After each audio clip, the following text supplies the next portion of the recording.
дар маҳаллии Мевағули шаҳри Хуҷанд аз ҷониби раиси шаҳри Хуҷанд, раиси Федератсияи футболи шаҳр Фирдавс Шарифзода бо иштироки аҳли сокинони хонаи панҷуми микроноҳияи 8-ум майдончаи нави варзишӣ мавриди баҳрабардорӣ қарор дода шуд.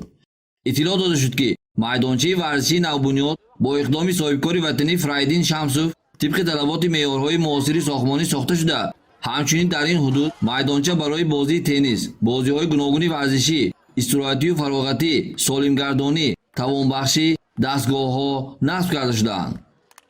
раиси шаҳри Хуҷанд, раиси Федератсияи футболи шаҳр Фирдавс Шарифзода ба иҷрои корҳои сохтмонӣ ва иқдоми наҷибу созандаи соҳибкори ватанӣ Фарайдин Шамсов баҳои баланд дода, масъулини соҳаро ҷиҳати тарғибу ташвиқи тарзи ҳаёти солим ва оммавигардонии варзиш, хусусан миёни ҷавонону наврасон ҳидоят намуд.